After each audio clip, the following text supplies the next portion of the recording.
Sagesse spirituelle. Merci, oh Dieu, Parle-nous, ô Père de gloire. Ces moments merveilleux que nous voulons manger. Il n'y a pas personne d'autre qui parle mieux comme la parole.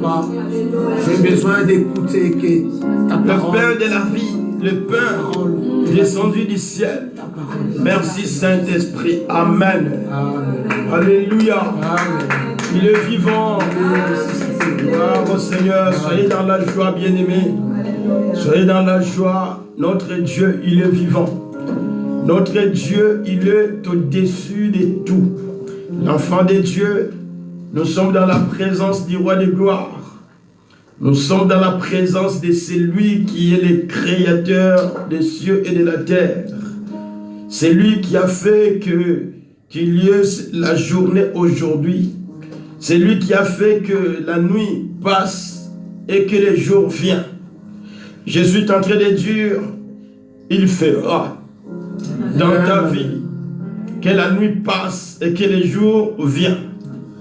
Oh, je suis en train de déclarer ceci, que il fera que dans ta vie, la nuit s'en va et que le jour vient. Amen, amen. Si tu crois là où tu es, dans ta maison, commence à liker, commence à partager. Gloire à Jésus, commence à partager, ne gardez pas la parole de la vie pour toi-même, pour toi seul, ne gardez pas cette parole.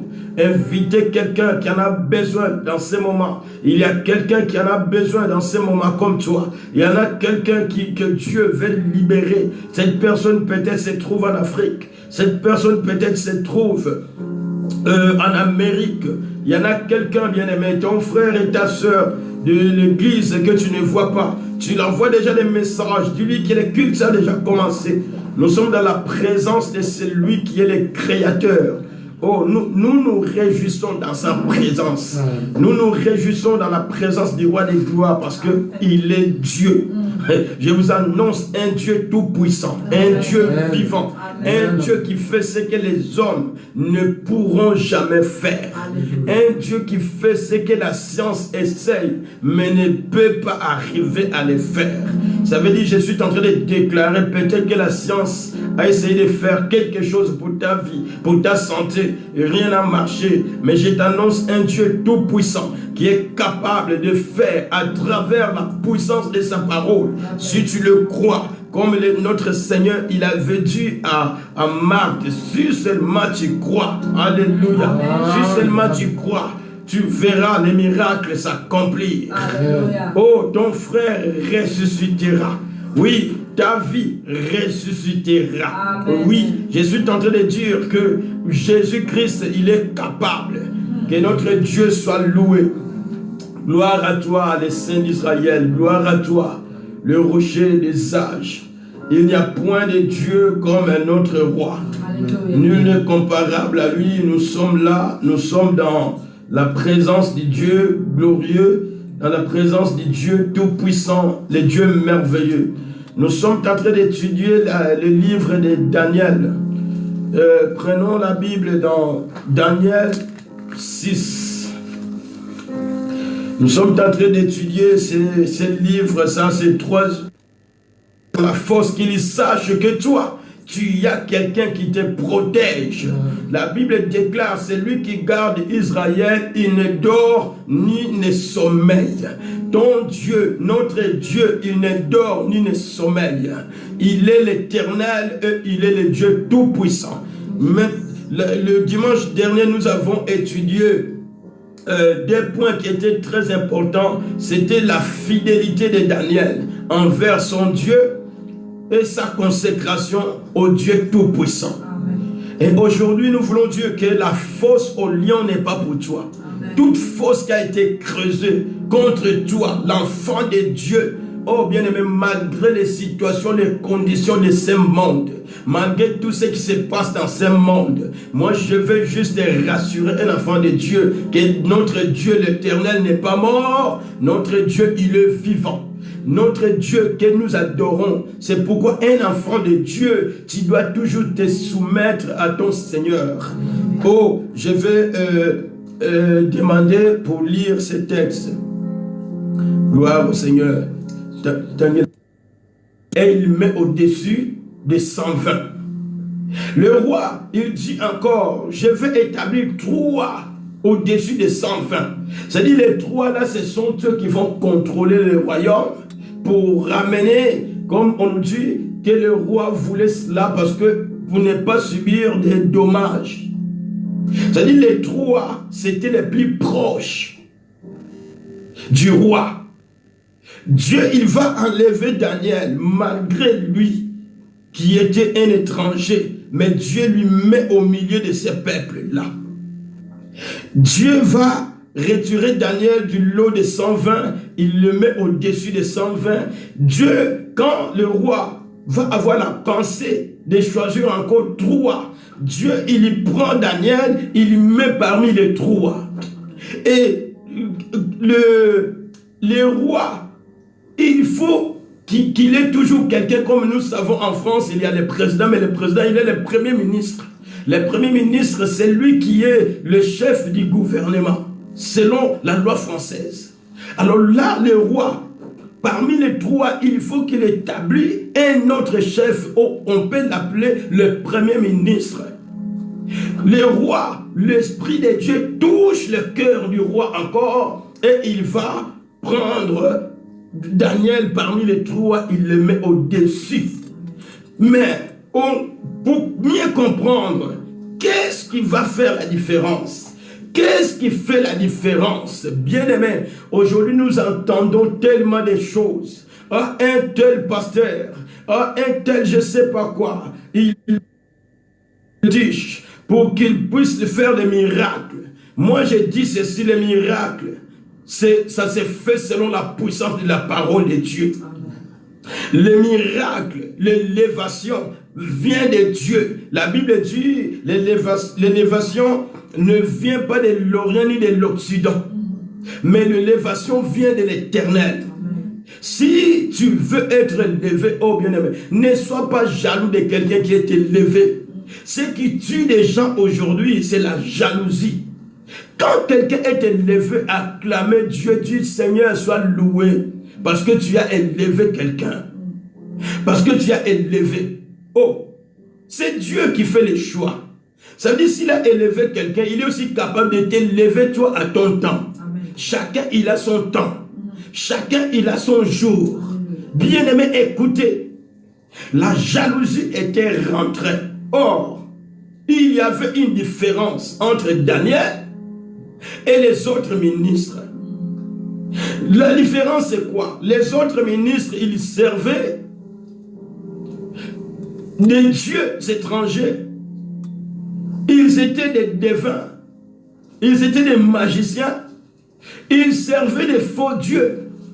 Les dieux qui ne peuvent pas résoudre le problème ni élever. Ils ont été élevés dans leur niveau. Mais la Bible nous donne un indice qui va faire la différence. C'est pour cela, bien-aimés, la vie chrétienne, ce n'est pas les manger et les boire. La vie spirituelle, ici-bas sur la terre, nous vivons des situations, bien-aimés, qui fait que beaucoup de gens, ils perdent la foi. Pourquoi? Parce que l'ennemi Satan, il s'acharne. Il combat les enfants de Dieu. Si tu n'es pas sage, l'enfant de Dieu, la Bible dit soyez sobre, soyez sage et soyez vigilants. C'est le temps d'être vigilant. Bien-aimé, le mal est toujours là. L'ennemi veut toujours combattre. Parce que Satan, il sait que il arrive dans ce dernier moment. Il fait tous les efforts. Et tous les efforts, la Bible dit que dans les derniers jours, même les élus, beaucoup des élus seront séduits. Mais que ce ne soit pas ton cas. Ce qui a fait la différence, c'est quoi entre Daniel et les autres ministres?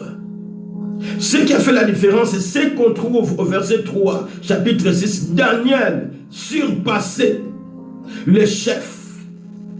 C'est-à-dire Daniel, il était au-dessus d'eux, les surpasser les chefs. Et et les satrapes. C'est-à-dire, Daniel était au-dessus de ces trois, qu'ils étaient auprès du roi et les 120 administrateurs ou des préfets de toutes les régions. Pourquoi il surpassait? Daniel le surpassait parce qu'il y avait en lui un esprit supérieur. L'esprit supérieur, oh bien-aimé, un enfant de Dieu, tu dois crier gloire à toi notre Seigneur. Le Seigneur Jésus-Christ, il avait dû, avant qu'il rentre au ciel, avant d'aller sur la croix, quand il voyait le temps s'approcher, il a dit aux disciples, il est avantageux que je m'en aille et que le Saint-Esprit vienne.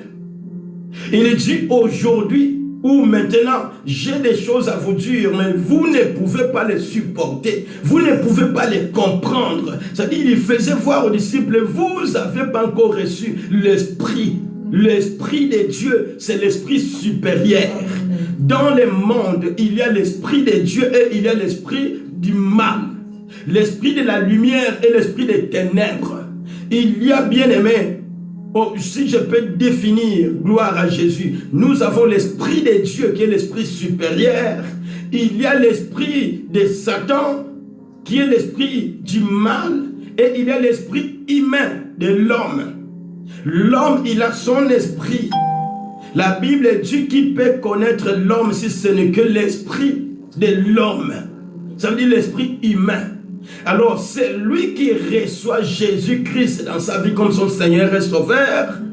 L'Esprit de Dieu vient dans lui et il vient se communier dans son esprit.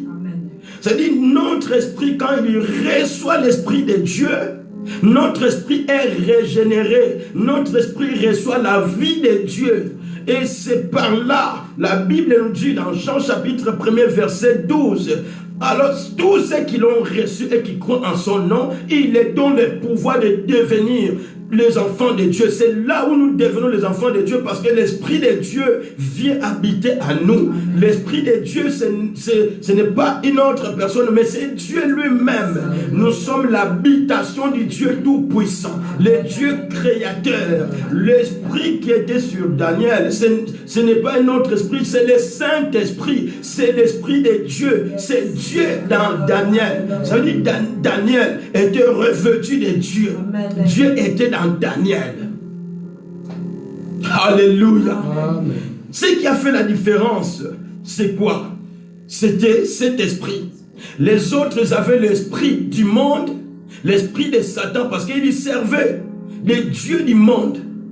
Ils servaient le prince de ce monde qui est Satan. Dans tous ces royaumes, même les rois Darius, c'était un roi qui consultait les mages, qui consultait le féticheur, qui consultait les magiciens.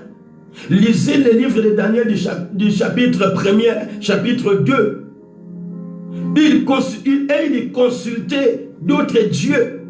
Mais hors Daniel, bien qu'il était un déporté, quelqu'un qui avait été amené en captivité, bien sûr qu'il est dans un pays étranger. Oh, combien ont perdu la foi? Tu as perdu ta foi, bien-aimé, à cause des papiers, à cause du manger, à cause des biens de ce monde. L'argent n'achète pas la vie. La vie vient de Dieu. Là où tu es, bien-aimé, peu importe quelle est la situation que tu es en train de vivre, si tu crois au Seigneur Jésus-Christ, le Seigneur, il est capable pour changer ta situation. Il est capable pour changer ta vie. Je suis en train d'annoncer à quelqu'un que ta vie va changer. Oh, hier dans la prière, nous avons adoré Dieu. Nous avons dit que ma vie va changer. Ta vie va changer si tu crois en Christ et Jésus. C'est lui qui est capable de changer la vie de quelqu'un. Combien ont de l'argent dans ce moment de corona? Ils ont peur. Ils ne veulent pas. Même si j'attrape le corona, où seront mes millions? Bien aimé, la vie, C'est lui qui détient la clé de la vie. C'est Yehoshua HaMashiach. La Bible dit dans Apocalypse, j'ai les clés qui ouvrent et qui ferment. Et quand j'ouvre, personne ne fermera. Et quand je ferme, personne n'ouvrira. Bien-aimé, écoutez bien. Oh, envoie ce message à quelqu'un, toi qui aimes Dieu. Si tu aimes Dieu, tu es en train de partager parce que tu veux que quelqu'un soit sauvé, parce que tu veux que quelqu'un soit libéré. Gloire au Seigneur. Bien-aimé, écoutez.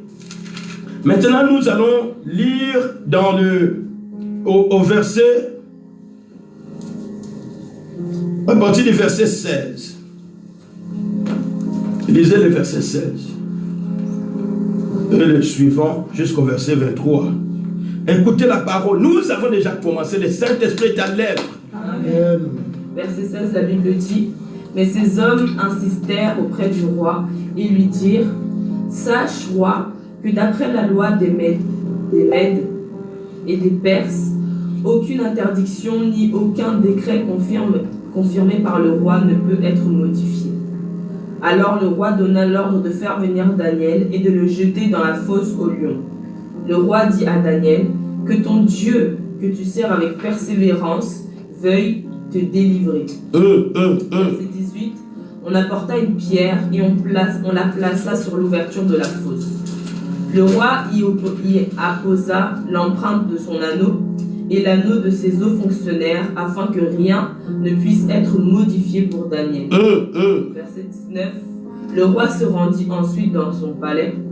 Il passa la nuit sans manger, sans faire venir des danseuses devant lui et sans parvenir à trouver le sommeil. Le roi se leva tôt le matin avec l'aurore et se précipita à la fosse aux lions. Verset 21.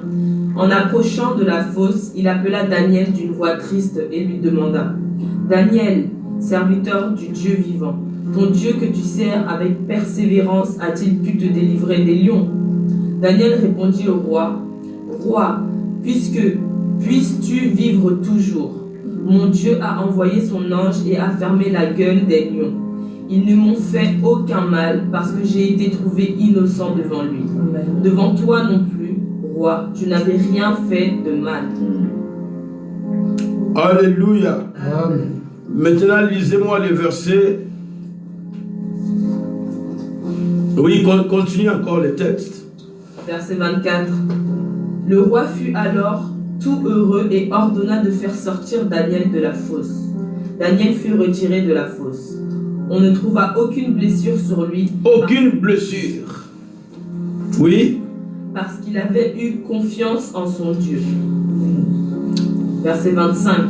Le roi ordonna que les accusateurs de Daniel soient amenés et jetés dans la fosse aux lions avec leurs enfants et leurs femmes. Avant qu'ils ne soient parvenus au fond de la fosse, les lions les attrapèrent et brisèrent tous leurs os. Avant qu'ils apparviennent à la fosse, les lions les ont brisé les os. Les accusateurs de Daniel, les accusateurs qui se lèvent contre toi, ceux qui ont creusé des fosses contre toi, ceux qui t'ont jeté dans la fosse aux lions. Je vais vous expliquer la fosse aux lions. Je vais vous expliquer que Dieu est un Dieu tout-puissant. Bien-aimé, Daniel n'a pas été jeté dans la fosse aux lions à cause du péché. Daniel n'a pas été jeté aux fosses aux lions parce qu'il n'était pas intègre devant Dieu.